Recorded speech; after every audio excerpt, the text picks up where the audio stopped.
he has fat wood in, and let me say that I can smell it already. He has these cute little bags. They're little like canvas bags, cotton bags, whatever they are. 4 Directions Bushcraft, it says on them, little drawstring bags. And these are some pretty large chunks that are in this bag. He also has some tossed loosely in the box. And this is huge. And it's quite different looking fat wood. Yet again, another kind of a variety, if you will, of fat wood. The smell is odd. None of my other fat wood smells like this. It's I don't know how to describe it actually, but it's not unpleasant, of course. Got very wide bands of grain in it. Look at this. So I can't wait to try this out. So this is what I ordered. It comes with, this was the fall and winter special, I think is what it was called. And it was 3 of these bags of fat wood. And a bag of his little fire starters. Those are the cutest looking little things. I think he said that it was like reclaimed paper pressed into little discs. And there's 10 of them in this package. Those are interesting looking. I've not seen anything like this yet. And a bag of fire kindling, and they call it a one-time fire, meaning that everything that's in this bag, you would cassette it out and throw a spark on it, and it'll get it's good enough to get a fire going.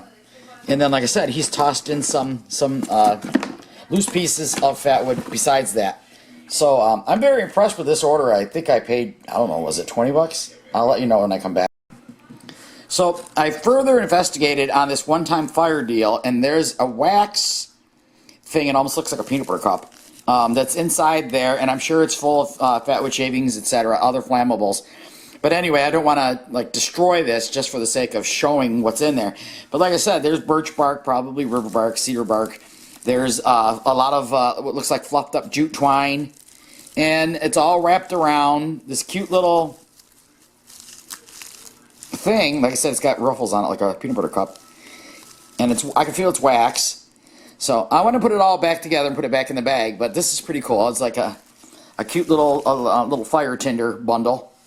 And then I've got a small piece of the fat wood that I'm going to scrape up now and see how it takes a spark.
I ordered from 4 Directions Bushcraft. Some of them would not burn, like they were just wood. So here's this piece I was just scraping, and I just cut off a chunk off the side of it. And let's see what happens. And as you can see, that's fat wood. It's burning black. So definitely it's fat wood. Oddly enough, it doesn't really look like it, and I know the lighting in here isn't really good right now. But let me show you, because this is as transparent of a video as I can make it.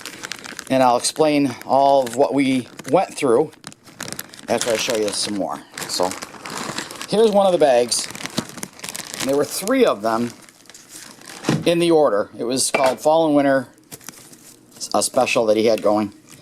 And the first couple of pieces I took out, I said, holy cats. I mean, these things, these are monster pieces of wood. Just huge.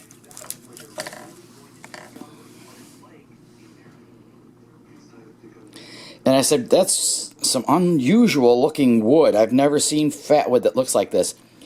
Well, let me jump to this ahead a little bit here. I went back to his channel, Chris from Directions Bushcraft, and I was looking through his videos where he had just brought a delivery, a find of fatwood, and he had a big pile of it in his yard, and he was posing next to it and discussing it, and it was roots. That's when it kind of dawned on me, after I put two and two together, most of the fatwood I've got is from stumps or branches. Not a single bit of it is from actual roots. And that's why it looks so strange. And I had said to him, it looks like punky wood. Like right here. I mean, there were pieces, and I don't have it with me the other because it's at my son's house. We were actually just pulling it off with our fingers. And we said, well, that's not fatwood. That's just some old dried wood. Especially if you can just pull it apart with your fingers. But, now there's a piece that just is incredible looking. So let me be perfectly clear when I say that not all of this wood was I saying was no good, but that some of it would not burn, would not light up, would not burn, and appeared to be very dried. And I was questioning it, especially, like I said, after we began, pulling pieces off of it and lighting it, and it wouldn't light. Like right here. I just pull a piece off, and let's see what happens when I light this.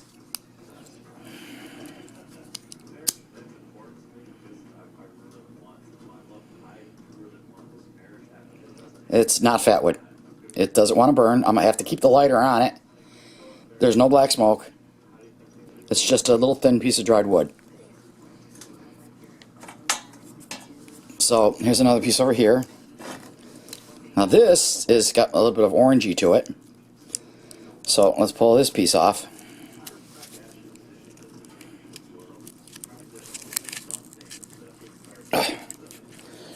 It's on there a little tougher than I thought. Well, I'll light it up right there. I'm sure this will burn because it's really orangey.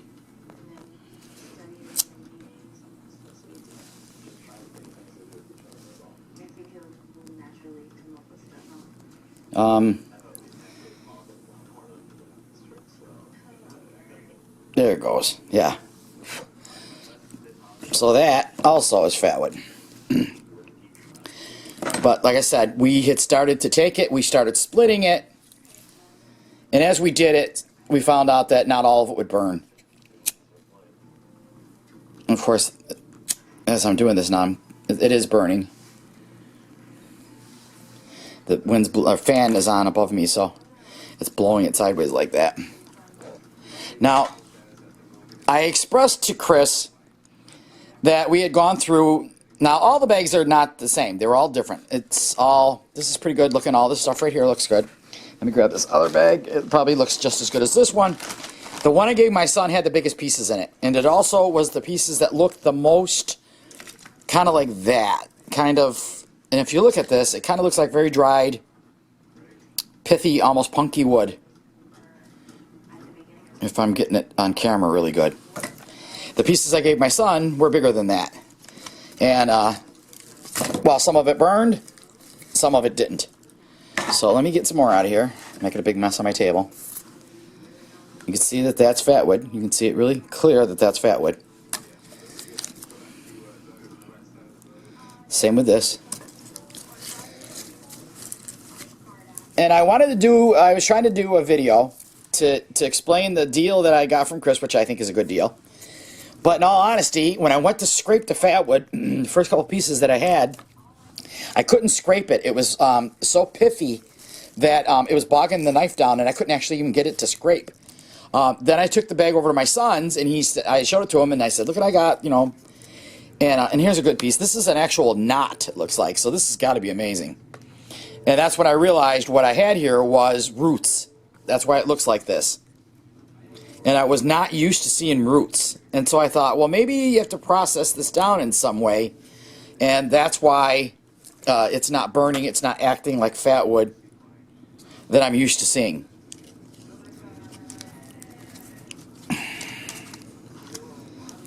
Set all this down. So, long story short, I expressed to Chris that I was concerned that some of the wood would require a lot of processing to get to the fatwood because there was bark on it. It was pithy looking, it was punky looking, and he was really gracious. He was very concerned. He immediately offered to send me another box full and to refund my money, whatever I would like to do. He also wanted to let me know he had sent me a gift. He was so kind, and I said, no, you sent me a product, and you keep the money. Well, he turned around and he did refund me my money, which I did not want him to do. So in all honesty, I wanted to come back and look at this again and try to figure out why some of it lit and some of it didn't.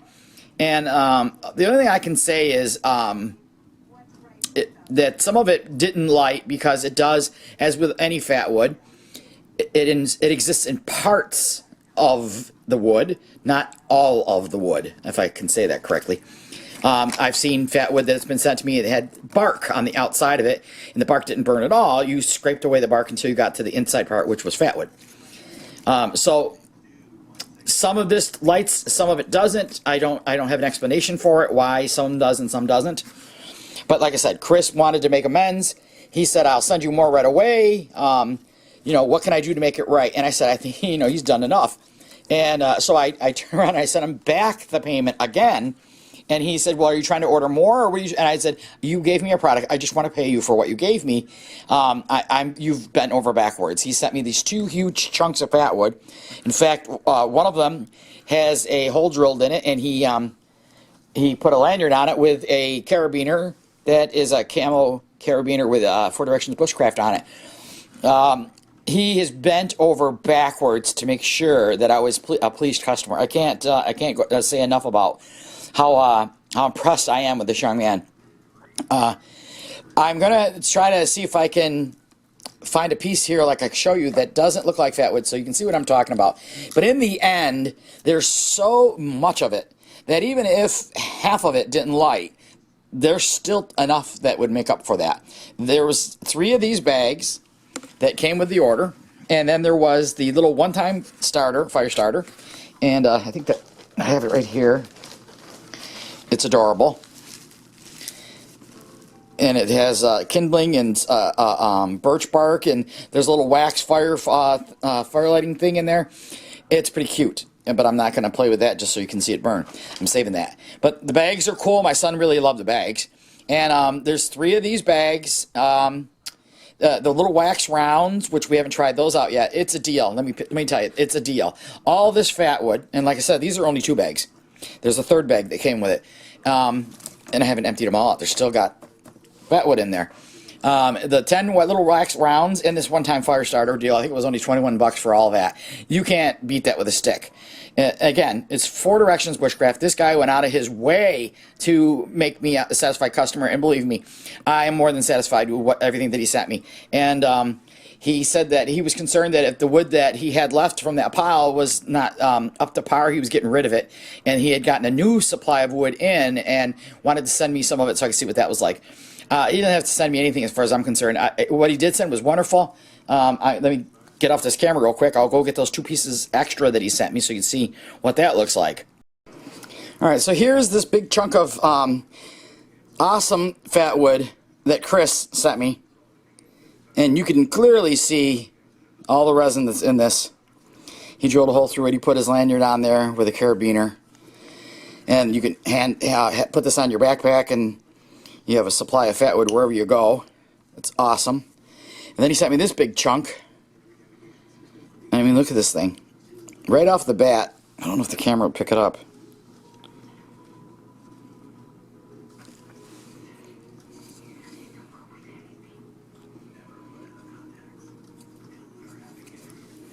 It's loaded.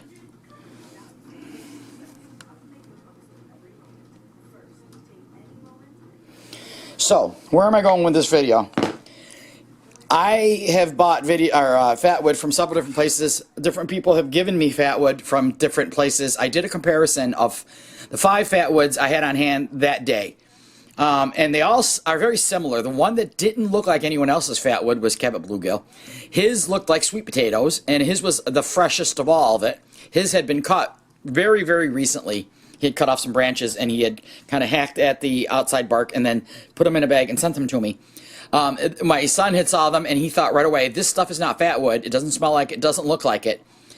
This also has a unique smell. Now that I'm describing Chris from Four Directions Bushcraft, this fatwood doesn't smell like my other fatwood. It has an unusual smell to it. And it's not unpleasant. I'm just saying it doesn't have that other smell, that piney smell, I guess. I'm not sure how to describe it. But when we split up Cabot Bluegill's fatwood that he sent me, it was very, very pretty on the inside, almost crystalline looking, and burned like crazy. So we learned then that you can't always judge what fatwood, how potent it is by how it looks. And in this case, maybe I was rushed to judgment on this fatwood because I had seen that there was fatwood, or parts of it, that did not burn and did not have resin. But it doesn't mean to say you throw the baby out with the bathwater. There was I mean, I'm telling you, these bags are still got fatwood in them. And then here's this. Plus there's the third bag that my son has with at least pieces this big, actually bigger. And even if there was some that didn't light, which could be natural occurring with wood, you can't guarantee that all of it has, every inch of it has fatwood in it, or resin in it. Chris went out of his way to make me a satisfied customer. So I would encourage anybody who wants to try Chris's product, feel free to do so. I think it's a great bargain. I don't think there's anybody out there right now that has a better bargain, more bang for your buck than Chris from Four Directions Bushcraft. I'm going to cut off a couple of pieces of sticks off of these in a minute, and I'm going to come right back and burn them up. Alright, this is a piece I just chipped off of that Georgia kind.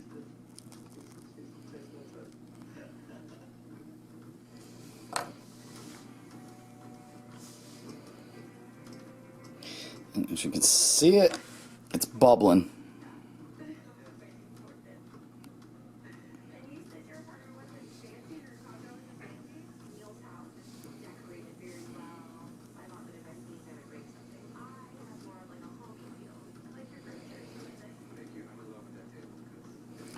Ouchie. All right.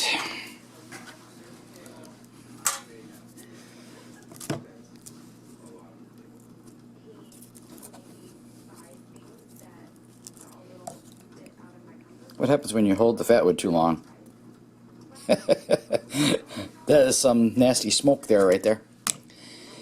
So, this is my tribute video to Four Directions.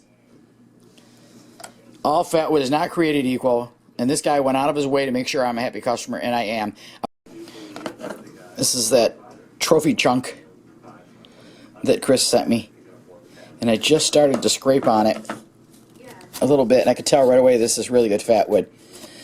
It has I want to say it has a soft feeling to it. I don't know how to describe it in words that would make anybody understand it, other than after playing with fatwood so much lately, that I get kind of used to certain things. And as I started to scrape that, you can see I'm exposing the resin, which is a real pretty orange, but it's already starting to like weep. I don't know if I'm going to be able to show you that.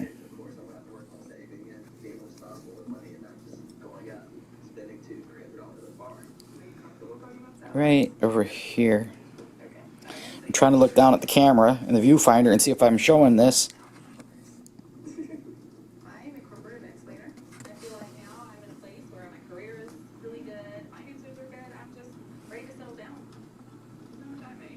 But this is pretty wood.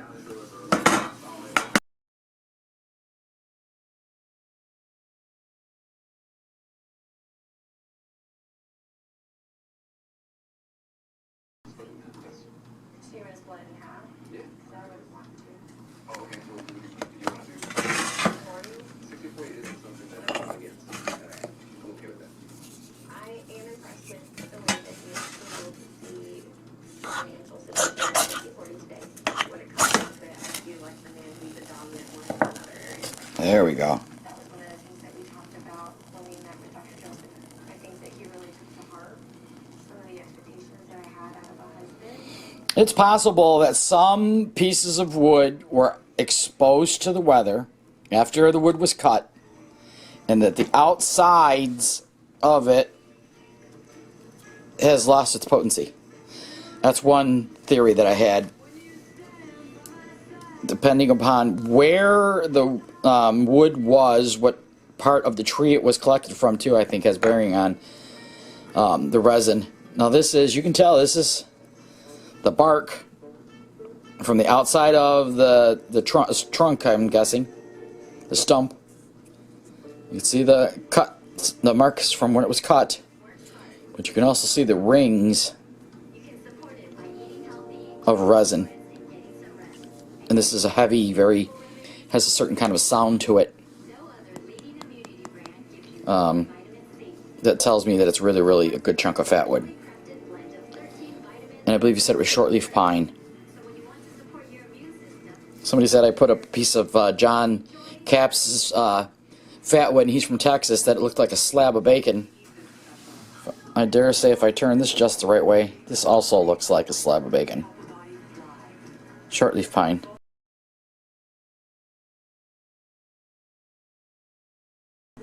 Instead of longleaf pine.